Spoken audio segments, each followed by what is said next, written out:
Hi friends, நீங்கள் என்ன பிளாக்னா பிரம்ம முகூர்த்த பூஜை வந்து நானும் ஸ்டார்ட் பண்ணலான்னு சொல்லிட்டு நான் ட்ரை பண்ணேன். முடியல. சரி, முருகருக்கு 48 நாள் வந்து வெத்தலை தீபம் போட்டிருந்தேன்.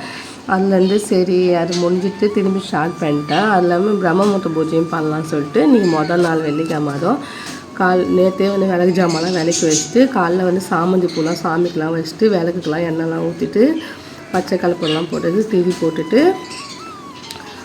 உருளிப்பூவில் வந்து தண்ணி ஊற்றி பச்சை கற்பூரம் போட்டு ரோஸு சாமந்தி பூ வச்சு அலங்காரம் பண்ணிட்டு வெளியே போய் மஞ்சள் கும்பலாம் வச்சுட்டு பூவெலாம் வச்சுட்டு வாசலில் விளக்கெலாம் ஏற்றிட்டு வத்திலாம் வந்து அருவிகளில் வத்திலாம் காமிச்சிட்டு சாயப்பாக்கெல்லாம் காமிச்சிட்டு உள்ளே வந்து பிரம்ம முகூர்த்த விளக்கம் ரெடி பண்ணிட்டு முருகருக்கு வந்து 48 நாள் வந்து வெத்தலை தீபம் போடுறேன்னு சொல்லிட்டு முன்ன 48 நாள் போட்டு முடிஞ்சிட்டு இப்போ திரும்பி நான் ஸ்டார்ட் பண்ணிக்கிறேன். இன்றைக்கி வந்து 5ஆம் நாள் வெள்ளிக்கிழமை வந்து 5ஆம் நாள் சொல்லிட்டு முருகருக்கும் வந்து 6 வெத்தலை கழுவி மஞ்சள் கும்பலாம் வச்சுட்டு எண்ணெய் ஊற்றிட்டு வெத்தலை காம்பு வந்து 6 விளக்கமும் வந்து வெத்தலை காம்புலாம் போட்டுட்டு பூ ரோஸ் எல்லாம் அலங்காரம் பண்ணிட்டு சஷ்டி கோலம் போட்டுட்டு அதை நம்ம பச்சை அரிசியில் வந்து வேல் வச்சுருக்கோம். அந்த கிண்ணத்து நடுவில் வச்சுட்டு ரோஸ் வச்சுட்டு அதை அலங்காரம் பண்ணிவிட்டு பிரம்ம முகூர்த்த விளக்கு வந்து பூவெலாம் வச்சு 5 விளக்கில் வந்து எண்ணெய் ஊற்றி பச்சை கலப்படம் போட்டு திரி போட்டு அந்த 5 விளக்கும் வந்து பிரம்ம முகூர்த்த விளக்கு ஏற்றிட்டு நெய்வேத்தியமாக வந்து அவலும் சர்க்கரை போட்டு முருகருக்கும் அவளும் சர்க்கரை போட்டு நெய்வேத்தியமாக வச்சுட்டு பிரம்ம முகூர்த்த விளக்கு வச்சுட்டு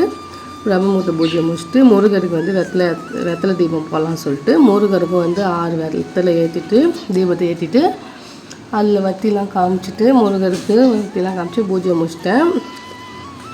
வெளியே வந்து சாம்பிராணி புகைலாம் போட்டுட்டு உள்ளே போய் கிச்சன்லேயும் சாம்பிராணி புகைலாம் போட்டு நான் நைட்டே வந்து கிணறு சாப்பாடு மீண்டுச்சுன்னா தண்ணி ஊற்றி வச்சுருவேன். அதை வந்து காலைல வந்து நிறையா இருந்துச்சுன்னா காக்காவுக்கு வச்சுட்டு நம்ம சாப்பிட்டுக்கலாம். ரோண்டு இருந்ததுனால நான் வந்து அது காக்காவுக்கு வச்சுருவேன். இது மழை பெய்யறதுனால ஒரே சளி பிடிச்ச மாரி இருந்து சொல்லிட்டு மஞ்சளும் பெப்பரும் போட்டு பாலை காலைல குடிச்சிட்டு இப்போ வந்து பசங்களாம் ஸ்கூல் லீவ் விட்டாங்க. நம்ம வீட்டில் இருக்கிறதுனால சரி வீட்டில் ஏதாவது டிஃப்ரெண்ட்டாக செஞ்சு கொடுமான்னு சொன்னானுங்க. அதனால் சரி மத்தியானம் சப்பாத்தி சொல்லலாம்னு சொல்லிட்டு தக்காளி தொக்கு வந்து சிம்பிளாக தக்காளி தொக்கு வச்சுட்டேன். கொஞ்சம் நெய் ஊற்றிட்டு கடுகு போட்டுட்டு ஒரு 6 வெங்காயம் பொடி பொடியாக அரிஞ்சு வச்சுருந்தேன். ஒரு 8 தக்காளி வந்து பொடி பொடியாக அரிஞ்சு வச்சுருந்தேன். அதையும் போட்டு நல்லா வதக்கிட்டு ஒரு 1/4 டீஸ்பூன் மிளகாத்தூள் போட்டுட்டு அதை நம்ம தண்ணிலாம் ஊற்றக்கூட அதுலேயே அது வெந்துடும்.